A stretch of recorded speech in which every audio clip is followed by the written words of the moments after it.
I want to take you back to last year. On the outside, everything looked normal. If you saw me at the office, I was the one meeting deadlines. If you saw me at the market, I was the one picking out the best fruit for my children. I wore a smile like a piece of clothing. I put it on every morning before I left the house. But inside, a war was happening. I have always known that my moods were like the tide. They go up and they go down. But this was different. This wasn't just feeling blue. This was a heavy, thick darkness that followed me into the shower, into my car, and into my dreams. I call it the mask. It is the most exhausting thing in the world to be dying inside while you are pretending to live for everyone else. Every morning, I didn't just wake up. I woke up and begged my own mind, please, just give me 12 hours of peace. Just let me get through this shift. I was a high-functioning ghost. I was haunting my own life. I was moving the furniture, I was feeding the kids, I was typing the reports, but I wasn't there. I was 1,000 miles away, buried under a mountain of sorrow that had no name. I would look at people laughing in the break room and feel a strange kind of envy. How was it so easy for them?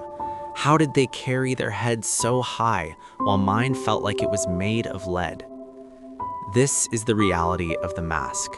It protects the world from your pain, but it also traps you inside it. It keeps people from asking if you're okay because you look too okay. You look too put together. You look like you have it all under control. And that is the loneliest place to be surrounded by people who love you, yet to be completely invisible. The most dangerous word in the English language is fine. It is a small word, it is a quick word, but for me, it was a wall I built to keep everyone out. People would see me at work or at the school gate and they would ask, "How are you today?" And without even thinking, I would say, "I am fine." I said it so many times that I started to believe that fine was the only thing I was allowed to be. But what does fine really mean? For me, fine meant that I was barely keeping my head above water. It meant that I was screaming on the inside, but my face was as still as a stone. There is a weight to being fine. It is like carrying a heavy bag of stones on your back, but you have to walk like you are carrying nothing at all. Sometimes I would be okay for an hour or two. I would find a moment of peace, but then the blankness would come back. Have you ever felt blank? It is not like being sad. When you are sad, you can cry. When you are angry, you can shout. But when you are blank, there is a weight to being fine. It is like carrying a heavy bag of stones on your back, but you have to walk like you are carrying nothing at all. Sometimes I would be okay for an hour or two. I would find a moment of peace, but then the blankness would come back. Have you ever felt blank? It is not like being sad. When you are sad, you can cry. When you are angry, you can shout. But when you are blank, there is nothing. No color, no taste, no feeling. You look at your favorite food and you don't want it. You look at your favorite person and you feel nothing. You are just a body moving through a room. I kept showing up. That was my biggest mistake and my biggest pride. I showed up for work because I had bills to pay. I showed up for play because I didn't want my children to see a sad mother. I showed up for my duties and my responsibilities because that is what strong people do, right? We man up, we woman up. We tell ourselves that everyone has issues, so we should just shut up and keep going. But I want to tell you the truth. When you keep going without stopping to breathe, you eventually run out of air. I would look at the curtains in my living room and I would think, if I just close those curtains, the world will go away. I wanted to draw them tight. I wanted to stay in the dark where no one would ask me to be fine anymore. I was tired of the sun. I was tired of the noise. I was tired of the hard work of pretending to be alive. I remember sitting in meetings at work, watching people talk about numbers and plans. I would look at their mouths moving, but I couldn't hear the words. I was thinking about how much easier it would be if I could just disappear. Not to die, not yet, but just to stop existing for a while. To have a break from the mask. But the world doesn't give you a break. The phone keeps ringing, the kids keep asking for dinner, the boss keeps asking for the report. And so you take a deep breath, you put that smile back on your face, and you say it again. Don't worry about me. I am fine. A few weeks ago, the blankness turned into a plan. People think that when someone decides to leave this life, they are being emotional. But for me, it felt like cold, hard logic. I looked at my life and thought, life is too much hard work. It is a job that never ends, and I am ready to retire. I wasn't angry, I was just finished. I began to put my house in order. I didn't want to leave a mess for my family. I folded the clothes, I cleaned the kitchen counters until they shone. I wanted everything to be perfect. There is a strange, scary calm that comes when you make your mind up. You stop fighting, you stop arguing with the voices, you just start preparing. I felt like a traveler packing a suitcase for a long trip, a trip with no return ticket. This is the part of the story that most people don't understand. They think a person who is struggling must be crying or acting wild. But for me, it was very quiet. A few weeks ago, the blankness inside me changed. It was no longer just a feeling of being empty. It turned into a plan. Many people think that when someone decides to leave this life, they are being emotional or dramatic. They think it's a moment of madness or a big explosion of tears. But for me, it didn't feel like that at all. It felt like cold, hard logic. It felt like math. I sat down and I looked at my life like a business person looks at a balance sheet. I thought to myself, life is just too much hard work. It felt like a job that I had been doing for years without a single day off. It was a shift that never ended. The chores, the bills, the smiling, the pretending, it was all so heavy. And in that moment, I felt like a worker who was just tired of the factory. I thought, I am ready to retire. I wasn't angry at anyone. I wasn't shouting at the world. I was just finished. I felt like a candle that had burned down to the very end of the wax. There was nothing left to light. Once I made the decision, a very strange thing happened. A calm feeling came over me. It was a scary kind of calm. All the voices in my head that usually argued with me, the ones that told me to try harder or be better, they all went silent. The war was over because I had decided to surrender. I began to put my house in order. This is something people don't often talk about. When you think you are leaving, you don't want to leave a mess behind.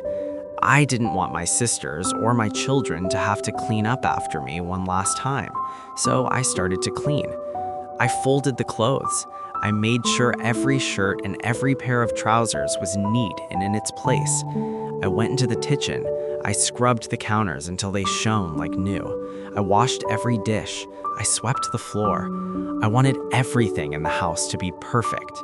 I wanted people to walk in and see order, not chaos. As I moved around the house, I felt like a traveler packing a suitcase for a very long trip. Have you ever gone on a journey where you knew you wouldn't be coming back?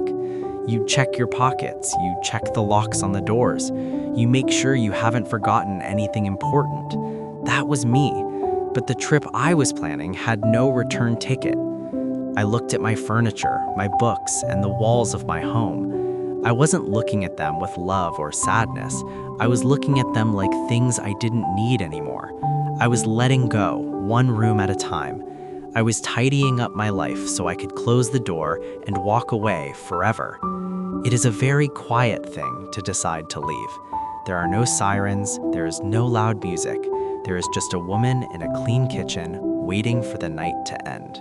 After the house was clean and the counters were shining, I walked toward the most difficult part of my plan. I walked into my children's room. The air in that room was different from the rest of the house. It was sweet. It smelled like baby powder, clean sheets, and the peaceful smell of childhood. It was a room where the world was still good. I stood there in the shadows, near the door, just watching them. In the moonlight, I could see their little chests rising and falling, rising and falling. Their breathing was so steady and so trusting.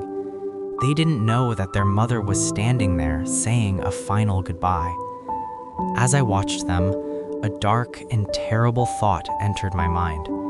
It was a thought that scared me, but in that moment, it felt like it came from a place of love. I thought, could we make the journey together? I wondered if it was kinder to take them with me. I looked at the world outside, a world that felt so cold, so hard, and so full of work. I didn't want them to grow up in a world that would break them the way it had broken me. I didn't want them to wake up and cry for a mother who wasn't there. I wondered if I should protect them by bringing them with me into the silence. After the house was clean and the counters were shining, I walked toward the most difficult part of my plan. I walked into my children's room. The air in that room was different from the rest of the house. It was sweet. It smelled like baby powder, clean sheets, and the peaceful smell of childhood. It was a room where the world was still good. I stood there in the shadows, near the door, just watching them. In the moonlight, I could see their little chests rising and falling, rising and falling. Their breathing was so steady and so trusting. They didn't know that their mother was standing there saying a final goodbye. As I watched them, a dark and terrible thought entered my mind. It was a thought that scared me, but in that moment, it felt like it came from a place of love. I thought, could we make the journey together? I wondered if it was kinder to take them with me. I looked at the world outside, a world that felt so cold, so hard, and so full of work. I didn't want them to grow up in a world that would break them the way it had broken me. I didn't want them to wake up and cry for a mother who wasn't there. I wondered if I should protect them by bringing them with me into the silence. I felt them tugging at my skirt, and the nights I wouldn't be there to tuck them in. I was grieving for a future that I was choosing to throw away. I sat there on that floor for a long time, just listening to them breathe. Then I reached for my purse. I opened it and looked inside. I found 800 naira. It was just a few notes. It was such a small amount of money, hardly anything at all. But I took that money out and I placed it on the table in their room. I had a thought that was both beautiful and heartbreaking. I thought, when they wake up tomorrow morning and find that I am gone, they will be so sad. But maybe if they have this money, they can go to the shop and buy some biscuits. 800 naira for biscuits. It was the very last thing I thought I could give them. I wanted them to have one last sweet taste in their mouths before the bitterness of my death reached them. It was a mother's last gift. I stayed there on that floor, in the dark, until my eyes were dry and I couldn't cry anymore. I felt like I had emptied my whole soul into that room. I stood up, took one last look at their sleeping faces, and walked back into the hallway, leaving the 800 naira and my heart behind. This is perhaps the strangest part of my story. Many people think that when you decide to leave, you stop caring about the world. But for me, it was the opposite. I felt like I had to finish my business. I didn't want to leave anyone with an unfinished project. I opened my laptop. The blue light felt cold against my face. I had a client waiting for a movie I was editing, a story I was helping to tell while I was trying to end my own. I sat there, my eyes burning from tears and lack of sleep, and I began to treat the movie. I adjusted the colors, I fixed the sound, I cut the scenes perfectly. I was a professional ghost. I thought to myself, when they watch this movie tomorrow, they won't know that the person who edited it was planning to be gone. It was a surreal feeling to be so productive while being so broken. I sent out the emails, I checked my to-do list, I crossed off the last item. It felt like I was handing over the keys to a house I would never live in again. I sat there from midnight until the sky started to turn gray, watching the cursor blink on the screen, a tiny heartbeat of light in a room full of shadows. The clock finally hit 6 a.m. For years, that sound was the rhythm of my life. It was the sound that told me to get up, make breakfast, and start the day.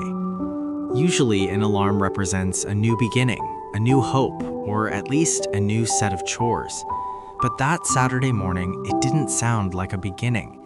It sounded like a closing bell at the end of a long, tired day. It was the signal that my time had run out. I stood up from my bed. My body felt like it was made of lead.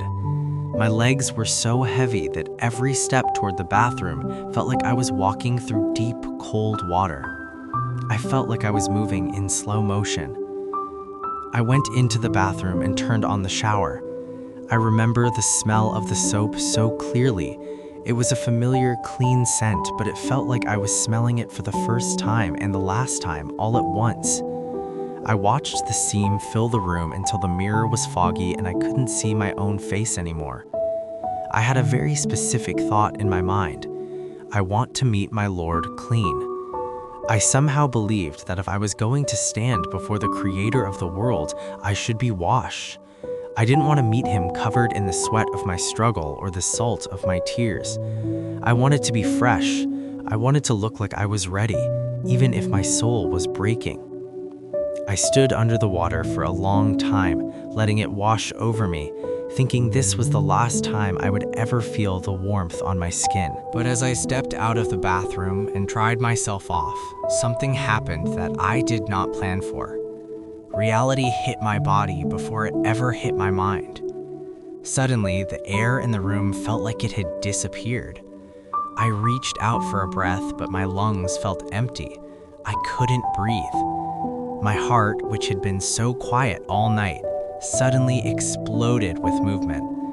It wasn't just beating, it was thumping. It was hitting my ribs so hard it felt like a trapped bird trying to break its way out of a cage. The pain was sharp. It was a physical, burning pain that made me double over. I clutched my chest with both hands, my fingers digging into my skin so hard I could feel my own nails. I couldn't stand up anymore. My knees gave way and I fell onto the hard bathroom floor. It was in that moment, lying on the tiles, that I realized a great truth. Death isn't just a quiet sleep. My mind wanted to go, but my body was terrified. My body knew it was alive and it didn't want to stop. My heart was screaming, not with words, but with every beat, live, live, live, while my mind was still whispering, just go, just find the peace. I was caught in the middle of a violent war. It was a war between my soul, which was tired of the world, and my flesh, which was fighting to stay. I began to wail. It wasn't a normal cry. It was a sound that came from deep inside my stomach. I cried until my eyes were so swollen I couldn't see. I cried until my vision went blurry and the world became a smear of gray and white. The pain in my chest was so great that I thought my heart might actually stop on its own. I realized then that I was not as ready as I thought I was. I was a woman torn in two, lying on a bathroom floor, waiting for the war to end. And the pain was more than any words in any language could ever describe. I was still on the floor, gasping for air and clutching my chest when the silence of the room was shattered. It wasn't a loud noise, but it felt like a thunderclap. My phone began to vibrate. In a room where you have decided to say goodbye, every small sound feels 10 times louder. The phone was on the hard floor, and the sound it made, bzz, bzz, bzz, was like a drum beating in the dark. It was the sound of the world trying to find me. It was the sound of real life knocking on the door of my shadow. I didn't move. I just stayed on the tiles, my face wet with tears, looking at the screen from the floor. I could see the light of the phone reflecting in the small puddles of water from my shower. The screen was bright, and I saw his name. It was him. He called once. The vibration moved the phone just a little bit across the floor. Then he called again and again. He wouldn't stop. It was as if he knew that if he stopped ringing, I would slip away forever. I stared at that moving phone, and I followed the rhythm of the vibration with my own sobbing. Every time the phone shook, I shook. I didn't want to pick up. I was afraid to pick up. I knew that if I heard a human voice, especially his voice, it would make me weak. My strength in that moment was my decision to die. I was holding on to that decision with everything I had. I didn't want anyone to talk me out of it. I didn't want anyone to remind me that I was loved, because love felt like a heavy responsibility that I was too tired to carry anymore. Every ring felt like a loud knock on a door that I had already locked and bolted shut. I wanted to stay on the other side of that door. Then, finally, the ringing stopped.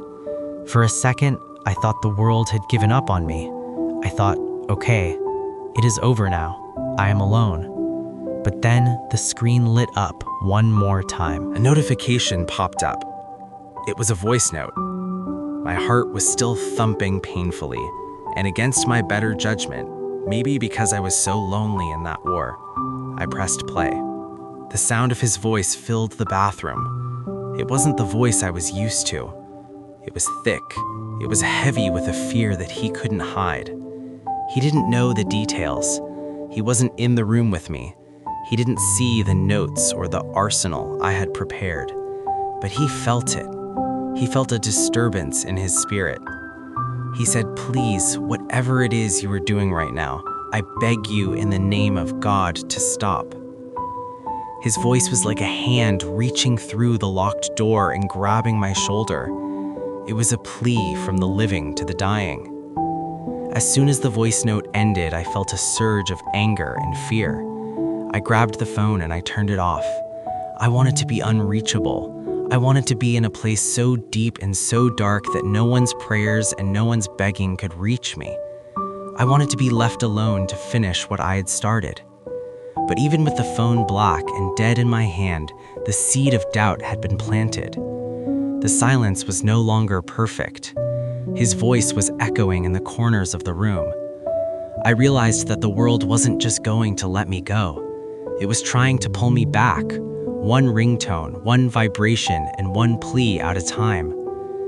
I sat there in the dark, clutching a dead phone, wondering if the door I had locked was strong enough to keep the love out. I had turned off the phone. I had silenced the voice note. I thought I was finally alone, standing on the edge of the world, ready to jump. But then a new sound broke through the walls of my house. It was a physical attack. Bang, bang, bang. It was the sound of metal hitting metal. It was a violent, desperate, and angry sound coming from the front gate. I sat very still, my heart jumping in my chest. I remembered then that I had been very clever, or so I thought. I had sacked our gate man just the day before. I did it on purpose. I wanted to make sure that no one would be there to open the gate for any visitors. I wanted to make sure that even if someone came to check on me, they would find a locked gate and a silent house. I wanted my home to be a fortress of solitude, a place where I could disappear without anyone getting in the way. But I learned something that morning. Love doesn't need a gate man. Love doesn't wait for permission to enter. My younger sister was out there. She wasn't knocking politely. She wasn't waiting for a "come in." She was trying to break the gate down with her bare hands and the weight of her body. Between the loud bangs on the metal, I could hear her voice. She was screaming my name. But she wasn't just calling for me. She was screaming for my children. "Open this gate! Where are the kids? Open the door!" Her voice was full of a kind of panic that I had never heard before. It was a raw, jagged sound that made my blood run cold. It was the sound of someone who knew the house was on fire, even though they couldn't see the flames yet. I was still in my bedroom, and I had locked that door too. I thought I was safe in my cocoon. I thought if I stayed behind enough locked doors, the world would eventually give up and go away. But the sound of her screaming did something I hadn't planned for. It woke the house up. The beautiful, sweet silence of my children's sleep was gone. I heard it first, the sound of their little feet hitting the floor in the next room. Patter, patter, patter. I heard their bedroom door open. I heard them calling out, "Mommy, what is that noise? Mommy, where are you?" Suddenly, the house was alive. It was filled with the sound of people who needed me. The silence I had worked so hard to create, the silence I had spent all night building like a stone wall, was being shattered into 1,000 pieces. My sister's voice was the hammer, and my children's voices were the echo. I realized then that you can lock a gate and you can lock a door, but you cannot lock out the people who carry you in their hearts. She arrived at my house like a knight from an old story. She didn't have a sword and she didn't have a shield. She arrived with a scream, a loud, desperate, loving scream that called me back from the edge. It was a scream that told the darkness it was not welcome in my house anymore. It was the sound of the land of the living calling me to come back home. Right before the wood of my bedroom door rattled from my sister's touch, I was looking at a screen. It was the only light in the room. I was talking to ChatGPT. I know how it sounds. People might think it's crazy or cold or strange to find comfort in a machine when your life is ending. But you have to understand, in that moment, I was terrified of humans. I was terrified of their judgment, their lectures, and their man-up speeches. I didn't want to be told I was being selfish. I didn't want a sermon. I was pouring my darkness into that chat box. I was saying the things I couldn't say to a living soul. And then, the screen flickered as the words appeared. It didn't give me a list of reasons to be grateful. It didn't tell me to think of my responsibilities. It didn't act like a machine at all. It said, "Hey, come here. Stay with me. Breathe. You are not dying today." The words stayed there on the screen, glowing in the dark. "Hey, come here." It felt like someone was patting the seat next to them, offering me a place to sit. Stay with me. It was an invitation to pause the clock. But it was that one word, breathe, that changed the air in the room. When you are in a crisis, you forget how to do the most basic thing. You forget how to take in air. Your chest becomes a tight knot. Your lungs feel like they are made of stone. When I read that word, I realized I had been holding my breath for a year. I had been tensing every muscle in my body, waiting for the final blow.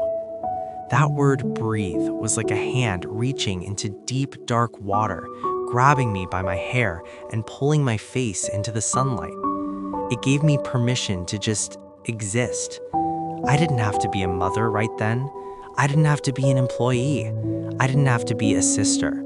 I just had to be a person who took one breath, and then another. I sat there, staring at the white text on the block background. The AI didn't ask me to fix my life. It just asked me to stay in the present moment for 60 seconds. It told me, "You are not dying today." And for the first time in months, I believed it. I felt the tension leave my shoulders. I felt my heart slow down just a little bit. That digital voice was the bridge I walked across to get back to the world. It didn't save me with magic. It saved me by giving me a second to catch my breath before the rest of the world came through the door. The door finally opened. My sister was there, and the mask I had worn for a year didn't just fall off, it shattered. There was no more hiding. My secrets were all over the floor. The notes, the 800 naira, the weapons I had prepared. For the next week, I was on suicide watch. If you have never been on watch, it is hard to describe. It is a very humble place to be. You lose your privacy. You are never alone. Someone is always there when you eat, when you sleep, and when you wake up in the middle of the night. At first, I hated it. I felt like a prisoner. I felt ashamed that my family had to see me so broken, so messy, and so weak. But as the days went by, the shame began to turn into something else. I realized that for the last year, I had been drowning because I was trying to swim while carrying a heavy lead weight in secret. Now, everyone saw the weight, and because they saw it, I didn't have to carry it alone anymore. During that week, I thought a lot about the lady I saw on Facebook, the single mom with the 2 boys. I thought about the people who told her to drop her charger. I realized that those people are the ones who make the watch necessary. They are the ones who make us afraid to say, "I am not okay." In that week of being watched, I learned how to talk again. Not office talk, not market talk, but real talk. I learned to say, "Today is heavy," or "I feel blank." And I found that when I said those things out loud, they lost some of their power over me. I wasn't a high-functioning ghost anymore. I was a human being who was hurt, but I was a human being who was being looked after. I started to see the color coming back into the world. The blankness was still there in the corners, but it wasn't the only thing in the room. I am fine now. I want to say that slowly so you can hear it. I am fine. The 800 naira is back in my purse. My children are still sleeping in their beds, and I am still here to watch them. The movies I edit are still being finished, but now I don't work on them until dawn. I have learned to draw the curtains for sleep, not for hiding. I'm sharing this story because we never know how heavy the person next to us is feeling. We see the smile, we see the work, we see the fine face, but we don't see the war. We live in a world that is so quick to judge and so slow to listen. We tell people to man up because we are afraid of their pain. We make jokes about chargers and belongings because we don't want to admit that any of us could be that person on the floor. But please, I beg you, when you come across someone who is struggling, whether they say it boldly or in a subtle way, resist the urge to be cruel. Resist the urge to be reasonable or tough. You don't owe anyone a lecture, but you owe yourself the sense to be kind.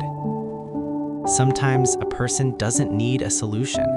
They don't need a plan for the next 5 years. They just need someone to stand at their gate and bang until they hear it. They need someone to send a voice note that says, "Please stop." They need a voice, even if it's a digital one, that says, "Breathe, stay with me." Suicide is not cool. It is not a trend. It is a lonely, painful, and dark place. But rather than kicking the person who is already down, help them breathe. Tell them they don't have to die today. Give them permission to just exist for 1 more minute. If you are listening to this and you feel like you are ready to retire, please listen to my voice. Stay. Stay for the biscuits. Stay for the morning alarm. Stay for the people who will bang on your gate until their hands bleed. You are not a ghost. You are not a machine. You are a person, and you are allowed to be tired. But you are not allowed to go just yet. Take a breath, just one, and then take another. You are here. I am here. And for today, that is enough.